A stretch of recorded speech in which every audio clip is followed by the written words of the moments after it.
Ladies and gentlemen, Mark Bowyer.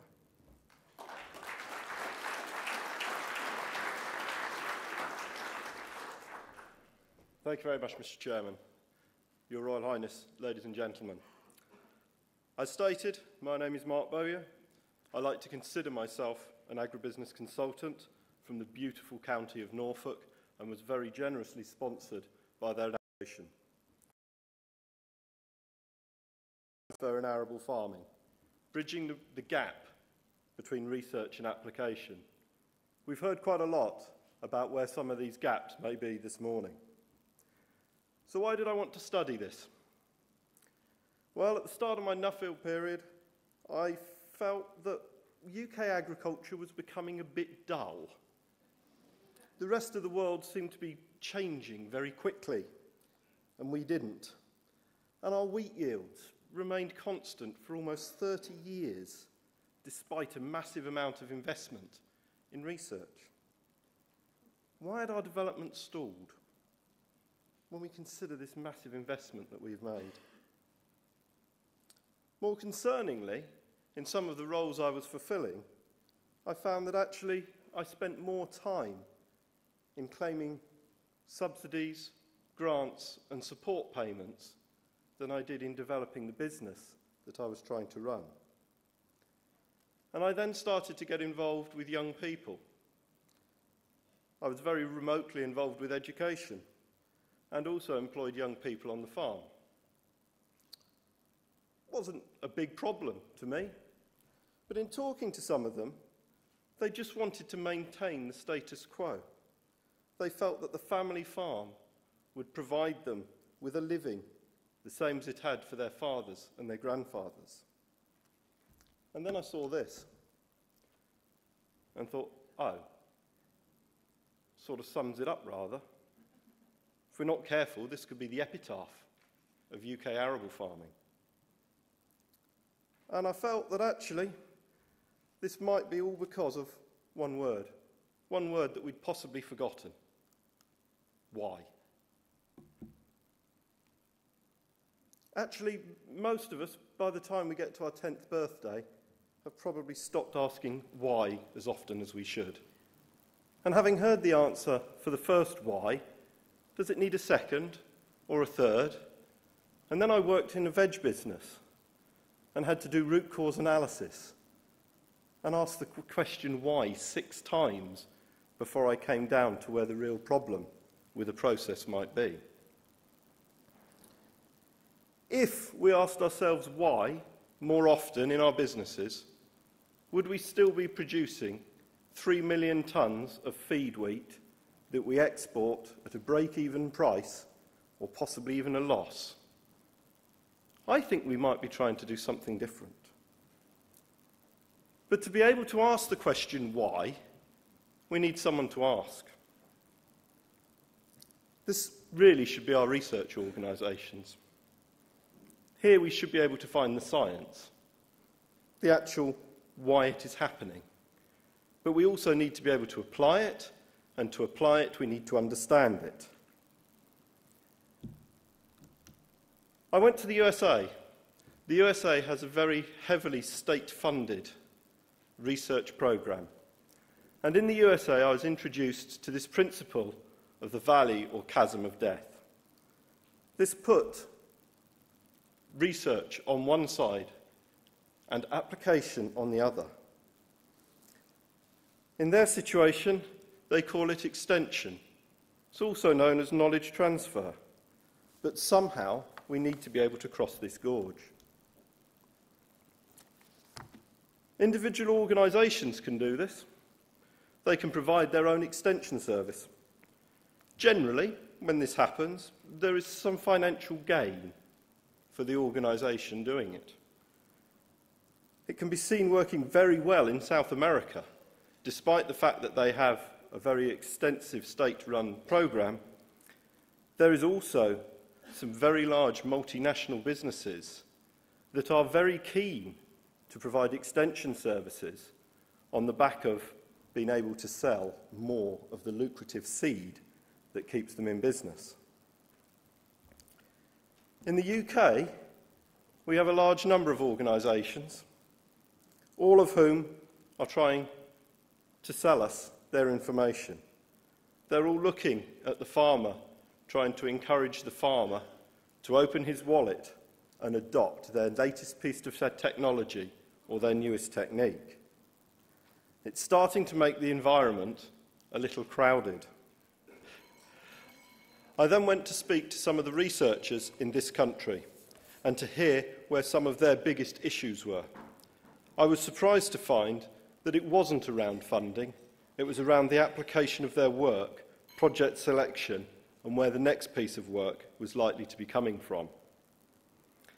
They needed to understand the problems that we face on farm, why it is a problem, how the problem is evolving, and a host of other questions in order to be able to target their research. This chasm crossing has now become two-way and is becoming very, very overcrowded. At the beginning of Agritech Week in December 2013, I had the opportunity to ask a group of Suffolk farmers where they got their information from. And although you cannot see the detail on this slide, it does show that there are a wide range of places that farmers go to try and find out the information they need to develop their businesses. From all of this, there were 4 underlying requirements.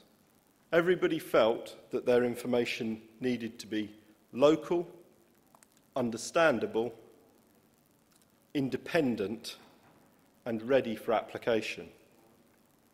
The bigger businesses were more comfortable using commercial sources of information, but there was still some requirement for a verification service. And when quizzed how long it took managers to stay up to date, many felt that at least an afternoon a week was needed to further their research from the ideas that they found in the press, in social media, and through private communication, as well as going to the shows and various demonstration sites. Maybe what we need is an information superhighway, an ability to pull together some of these independent sources of information. When I visited the USA, I spent some time in the USDA with their research service.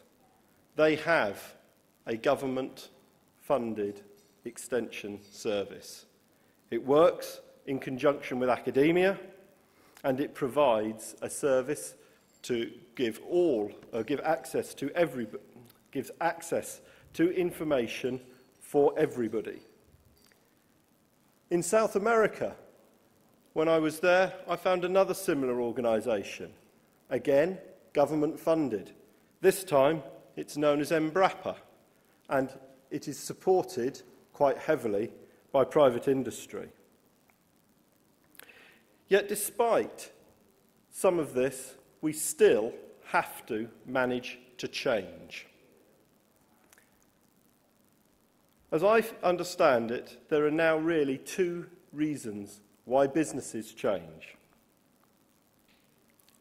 They change because there is a desire to better themselves and to change their businesses, or because they are forced to change. And if they're forced to change, there are probably only 2 reasons why this happens. The first one is financial, and the second one is legislative.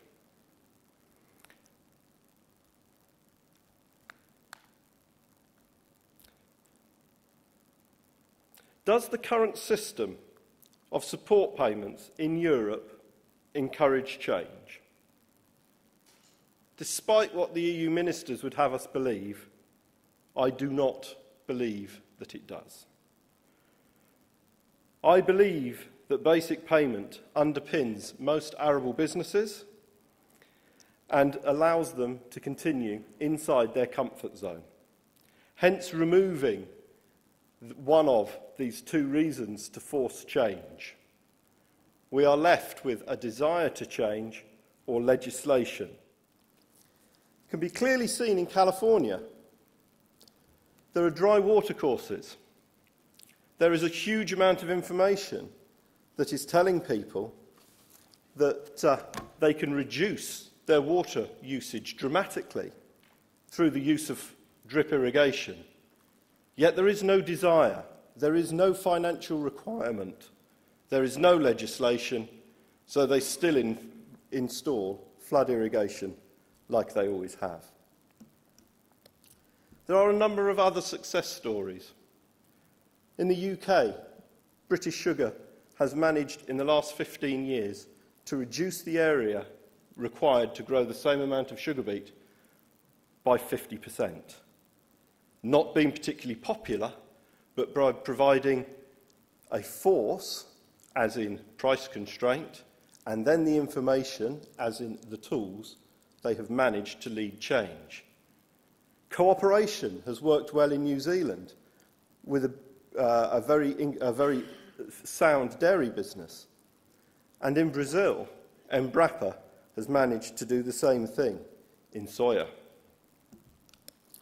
So finally, to conclude, we cannot change desire, but we can educate people to try and help them change and respond to the other forces that are put against them.